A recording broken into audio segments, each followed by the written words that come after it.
রাধা রাধা। আপনারা হয়তো ভাবছেন কি আশ্চর্য ব্যাপার, প্রত্যেকবার আমি কথা শেষ হওয়ার পরে রাধা রাধা বলি। এইবার আমি আগেই বলে দিলাম। কারণটা কি? কারণ হলো অত্যন্ত বিশেষ। প্রত্যেকবার কথা সমাপ্ত হবার পরে আপনাদের সবার মধ্যে ভালোবাসা বিতরণ করতে চাই, তাই রাধা রাধা বলি। কিন্তু এইবার এই নতুন এবং বিশেষ সূত্রপাতে প্রথমে প্রেম বিতরণ করা অত্যন্ত আবশ্যক। এবার একটা বিষয় আছে যা জানেন হয়তো সকলেই, কিন্তু বুঝতে খুব কম জন পারেন। এই প্রেম, এই আনন্দ, এই সকল কিছুর সূত্রপাত হয় নিঃস্বার্থ আবেগের দ্বারা। ঠিক যেমন একজন মাতাকেই দেখে নিন। যখনই একজন মাতা সন্তানকে জন্ম দেন, তখন এই সংসার ভুলে যায় যে তার জন্য এটা একটা নতুন জন্ম। কারণ একজন নারী তখন একজন মাতৃরূপে নতুন ভাবে জন্ম নেন। একজন নারী স্ত্রী ও গৃহবধূ রূপে কিছু অধিকার লাভ করে থাকেন, কিন্তু তিনি যখন মা হয়ে যান তখন তিনি শুধুই দান করতে শেখেন। নিজের সন্তানের জন্য কত কিছুই না করেন, তাকে বাৎসল্যের সাগরে ভাসিয়ে নিয়ে যান। এই সংসারে রাজকুমার জন্ম নিতেই পারেন, তাকে রাম এবং লক্ষণ কিন্তু মায়েরাই বানিয়ে তোলেন। একজন গোয়ালা জন্ম নেয়, তাকে দ্বারকাধীশ একজন মাই বানিয়ে তোলেন। পিতা হলেন সেই পর্বত যার একটা অংশ হলো তার সন্তান, কিন্তু মা হলেন সেই শিল্পী যিনি একটা পাথরকে খোদাই করে এমন এক মূর্তি গড়ে তোলেন যাকে সকলে পূজনীয় মনে করেন। তাহলে স্মরণ করুন সেই সকল মুহূর্ত যেগুলি আপনি নিজের মাতার সাথে অতিবাহিত করেছেন। অনুভব করতে পারবেন যে কিভাবে এক মুহূর্তেই এই মন প্রফুল্ল হয়ে ওঠে। এবারের কারণ কি? এর কারণ হলো এই জীবনের আসল দ্বারই হলো মমতা।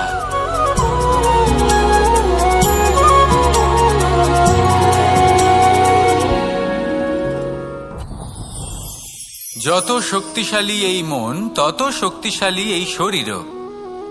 এই যে আমাদের শরীর, এটা আসলে কি? এ হলো একটা রথের মতো। আর একটা রথ ততক্ষণ চলতে পারবে না যতক্ষণ না তাকে কোনো সারথি চালাবে। এই মন হলো শরীরের সারথি। এবার ভাবুন, যদি এই সারথি শক্তিহীন হয়, দুর্বল হয়, তাহলে এই রথের কি হবে? এটা উচিত পথে চলতে পারবে না, উচিত গতিতে চলতে পারবে না, মন মতো স্থানে এটা পৌঁছতেও পারবে না। সেই জন্য মনের শক্তি অত্যন্ত প্রয়োজনীয়। এবার মনের শক্তি আমরা কোথা থেকে লাভ করি? দৃঢ়তার শক্তি থেকে। এবার এই শক্তি আমরা কিভাবে বাড়াতে পারি? আমরা প্রতিদিন কিছু নতুন স্থির করি, কিছু ছোট কিছু বড়। আর যেই আমরা নতুন কিছু পূর্ণ করি, আমাদের মনের শক্তি বেড়ে যায়। আর যদি পূর্ণ না করতে পারি, মনের শক্তি কমে যায়। একটা দেওয়ালের মতো ছোট ছোট ছোট ছোট শিলা আমরা একটার পর একটা স্থাপন করে একটা দেওয়াল তৈরি করি। এতগুলো পাথর যখন একত্রিত হয়ে যায়, তখন এমন এক দেওয়াল তৈরি হয় যাকে ভাঙা প্রায় অসম্ভব হয়ে দাঁড়ায়। সেরকমই হয় মন এবং দৃঢ়তা। ছোট ছোট কাজ করে নিজের লক্ষ্য পূর্ণ করুন। এই লক্ষ্য যদি পূর্ণ হয়, তবে মনের শক্তি বাড়বে। কিছুটা এইভাবে যে যত বড়ই বিপদ আসুক না কেন, সেই বিপদ নিজে হার মেনে নেবে, কিন্তু আপনার মন ততটাই শক্তিশালী থাকবে। তাই মনের শক্তি বাড়াতে থাকুন, যাতে আপনি উচিত পথে চলতে পারেন, উচিত গতিতে চলেন আর মনোবাঞ্ছিত স্থানে পৌঁছতে পারেন। তবেই এই মন প্রসন্ন হয়ে বলবে, রাধা রাধা। আমি রাধাকে ভালোবাসি, আর এই কথাটা সমগ্র সংসার জানে। আর সময় অন্তরে লীলার দ্বারা, বিভিন্ন ঘটনা দ্বারা, কর্মের দ্বারা আমি নিজের এই ভালোবাসা রাধার সামনে প্রকাশ করি। এবার আপনি বলবেন, এসবের কি প্রয়োজন? রাধা কি এই কথা জানে না যে কৃষ্ণ তাকে কতটা ভালোবাসে? অবশ্যই জানে। কিন্তু এই যে ভালোবাসা, তা মনে রেখে দেওয়ার জন্য নয়, তা প্রকাশ করার জন্য। আর বারংবার এই ভালোবাসাকে প্রকাশ করা উচিত, উচিত সময় এবং উচিত সুযোগ দেখে। কিরকম? এবার যদি আপনি প্রেমীর সাথে কোনো উৎসবে থাকেন, তাহলে তার সাথে নৃত্য সঙ্গীত করুন। যদি ভিড়ের মাঝে থাকেন, তখন প্রেমীকে সম্মান করুন, একান্তে প্রসাধন করুন। দুঃখের সময় তার হাত ধরে থাকুন, সুখের সময় আলিঙ্গন করে রাখুন। এই প্রেম যত প্রকাশ করবেন, ততই এই প্রেমের বৃদ্ধি হবে। এই প্রেম আরো বেশি গভীর হবে, অটুট হবে। তাই এই প্রেমকে মনে নয়, আপনার জীবনে স্থান দিন। মন খুলে প্রকাশ করুন আর আমার সাথে ভালোবেসে বলুন, রাধা রাধা। মুঠো হাতের শক্তি বেশি, মুঠো খুললেই তা দুর্বল। তা এমন কি থাকা উচিত এই বন্ধ মুঠোয় যা লাখের সমান? মানসিকতা এবং স্বপ্ন। মানুষ জন্মগ্রহণ করে, তার মানসিকতা সময়ের সাথে উন্নত হয়।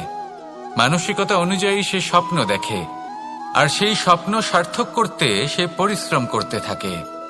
কিন্তু খুব গুরুত্বপূর্ণ একটা কথা আছে যা আপনার মনে রাখা উচিত। আপনার এই মানসিকতা, আপনার এই স্বপ্ন, তা যেন আপনার নিয়ন্ত্রণে থাকে। আপনার বন্ধ মুঠোয় যেন এর লাগাম থাকে, আপনি যেন এর প্রভু হন। যদি তা হয়, তবেই আপনি লাভবান হবেন। যদি এরা আপনাকে নিয়ন্ত্রণ করতে থাকে, যদি আপনার মুঠো খুলে যায়, না পথ আপনার নিয়ন্ত্রণে থাকবে, না মানসিকতা থাকবে, না স্বপ্ন নিয়ন্ত্রণে থাকবে। আর যদি তাই হয়, তাহলে আপনি আপনার ভবিষ্যৎ নষ্ট করে ফেলবেন। তাই নিয়ন্ত্রণ করতে শিখুন নিজের বিচার বুদ্ধি, নিজের মানসিকতা, নিজের স্বপ্নকে। নিজের এই স্বপ্ন পূরণ করুন আর আমার সাথে ভালোবেসে বলুন, রাধা রাধা। আমার কাছে যশোদা মা যেমন, আমার কাছে দেবকী মা যেমন, আমার কাছে ঠিক তেমনই হলেন গোমাতা। এবার ভেবে দেখার বিষয় হলো এটা যে এই সংসারে অসংখ্য প্রাণী আছে। একজন গাইকে একজন মায়ের মর্যাদা কেন দেওয়া হয়? তাহলে এর অনেকগুলো কারণ আছে। এই গাই অর্থাৎ গোমাতা, এনারা হলেন অত্যন্ত শান্ত, শান্তি প্রিয়, কখনো কারোর কোনো ক্ষতি করতেই পারেন না।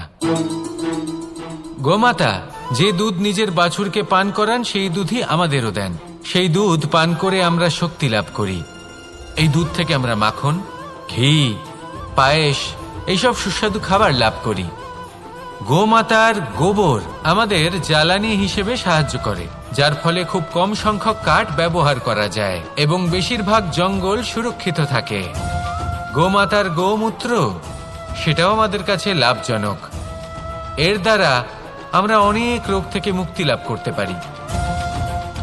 গোমাতা যখন একটি বাছুরকে জন্ম দেন, তখন সেই বড় হয়ে আমাদের ক্ষেত কর্ষণ করে। সেই জন্য গাইকেও জীবনে মায়ের মর্যাদা দেবেন। যতটা সম্ভব তাকে সেবা করুন এবং ভালোবেসে তাকে পালন করুন। এই মন নিজে থেকেই প্রসন্ন হয়ে বলবে, রাধা রাধা। মাতা পিতার মনে সবসময় এই বাসনা বাস করে যে ওনাদের সন্তানের যেন মঙ্গল হয়। নিজের সন্তানকে সেই সবকিছু দেবার সবসময় চেষ্টা করতে থাকেন যেগুলো তারা নিজেরা নিজেদের জীবনে কখনো পেতে পারেননি। এবং এই প্রক্রিয়ায় সবথেকে গুরুত্বপূর্ণ বিষয়টি ভুলে যান, নিজের সন্তানকে সেই জিনিস দেওয়া যেটা উনি সবথেকে আগে পেয়েছেন। আমি ধনের কথা বলছি না, আমি বলতে চাইছি নিজের অভিজ্ঞতা দ্বারা ওনারা যে মানসিক স্থিতি লাভ করেছেন, ওনারা যে মর্যাদা লাভ করেছেন, যে শিক্ষা ওনারা লাভ করেছেন, সবার আগে নিজের সন্তানকে সেটা দেওয়া প্রয়োজন। সেটা যদি নিজের সন্তানকে দিতে পারেন, তাহলে এই সন্তান জীবনে তার পথে এগোতেও পারবে, ধন অর্জনও করতে পারবে এবং শক্তিশালী অনুভবও করতে পারবে। সেই জন্য সন্তানকে সবার আগে সেটা দান করুন যেটা সব থেকে বেশি মূল্যবান। সেটা দিন যেটা আপনি সবার আগে লাভ করেছেন। আসুন আমার সাথে ভালোবেসে বলুন, রাধা রাধা।